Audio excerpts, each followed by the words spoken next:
Miguel Galluzzi's Top 10 Favorite Motorcycles.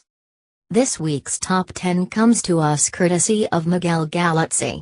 Mr. G is best known for designing Ducati's original monster and starting the modern naked bike movement, but before that he also penned Ducati's early 90s 900 Super Sports. He's been a busy man ever since, and is currently director for Piaggio Advanced Design Center, in Pasadena, California, where he, together with another design team in Noale, Italy, cooks up new Moto Guzzis, Aprilias and other Italian delicacies. John Burns. I'll tell you a story, maybe it will help us shorten the list.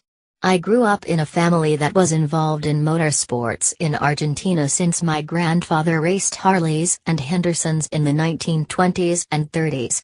Because of that, my father and uncles were involved in many kinds of racing, from bicycles in the 40s, motorcycles in the 50s and 60s to cars in the 70s and 80s. My upbringing was around machines with engines, 2 wheels or 4, it didn't matter. 10. Norton Manx.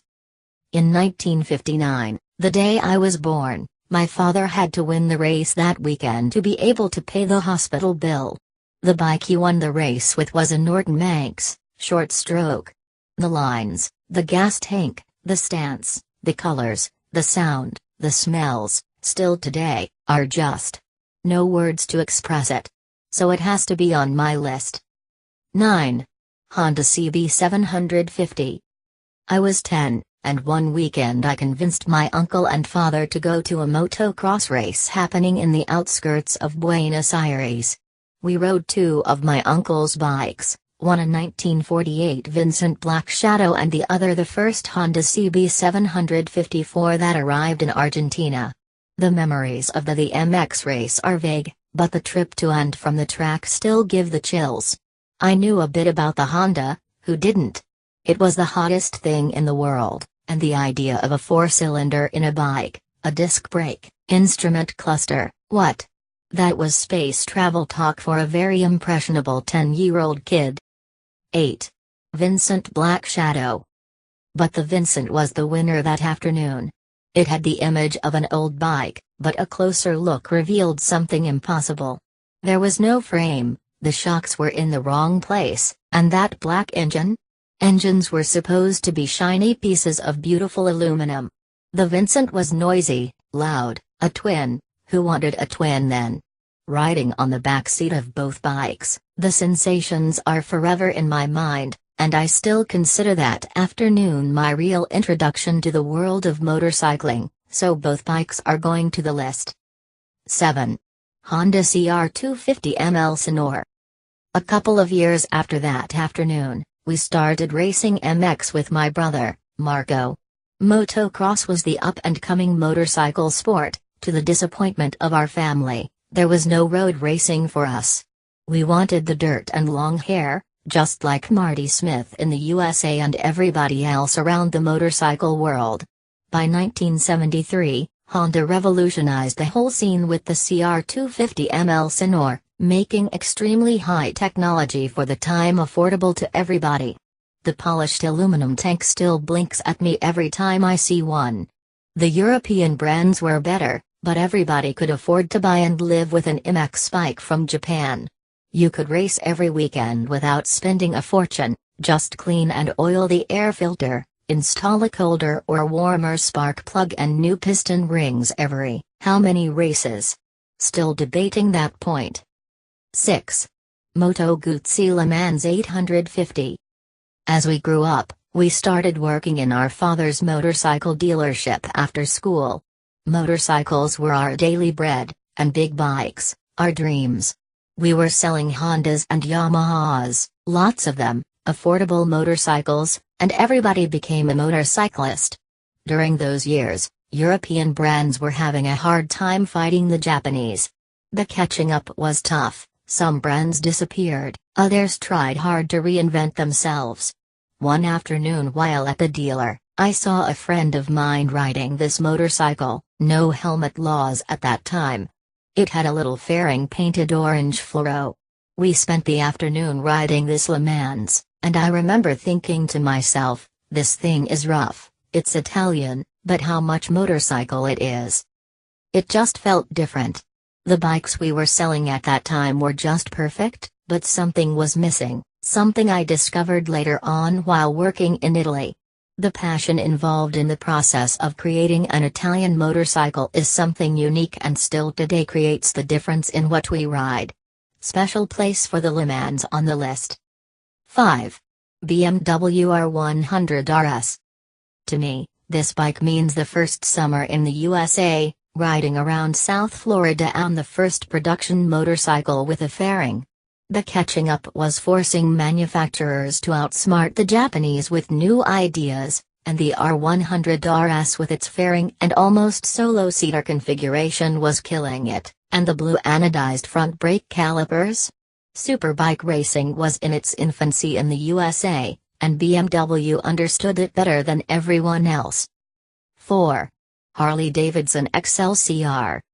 While in Florida, stopped at a traffic light, I saw for the first time the XLCR. It was black, it was loud and not just the engine sound. The whole thing said, "Watch me." The Morris wheels with the white lettering on the tires, muscle car territory but mixed with cafe racer language. Just superb. During the 80s, while I was studying in the USA, I tried to buy one, but everybody I talked to said stay away. I regret listening to them many times over. 3. Suzuki Katana. Motorcycle design has been my job for many decades now, and I still remember the moment the Katana appeared in some magazine in the USA. It was a prototype from Suzuki in Germany, something that looked more impossible than real. Definitely unique, different proportions, a rider was seated inside the bike, more like a racing bike than a standard bike, almost clip-ons, the two-step seat, lots of details that still today scream. Way ahead of everybody else. Even the Japanese needed to move forward. The significance of the Katana is also that it represents the first time a Japanese manufacturer went to an outside supplier to have input in a production bike, or better said, that an outsider was able to put in production a proposal that seemed just a show prototype. 2. Honda RC30. By 1986, I was living in Germany working for Opel AG in the car world. My motorcycles were mostly in paper and at night, trying to compensate for the boredom of the auto industry. The project's time frames were decades, and everything took years. My boss at that time had some friends in Honda Europe, so since Honda wanted to go to Italy to open a design studio there to understand how Italians do it, I was hired. I started working in Honda Germany's office for a while, and it was during that time that I first encountered the RC30.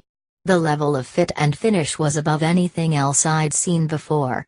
It was a production bike, but the technology was better than racing. I remember going to the garage where all the bikes were parked and just sitting on it, touching, peeking my finger into each little part. I couldn't ride it due to some kind of insurance deal, but that first impression would be reinforced a couple of years later.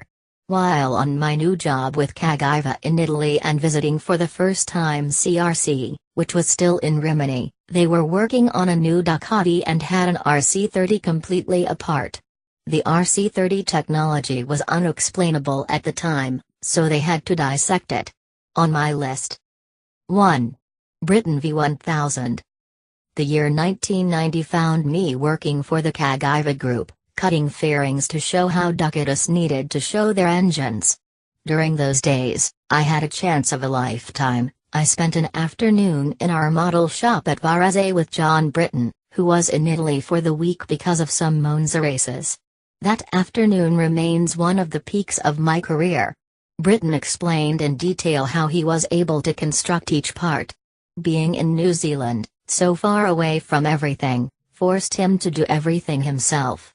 I still remember his explanation of the carbon wheels construction.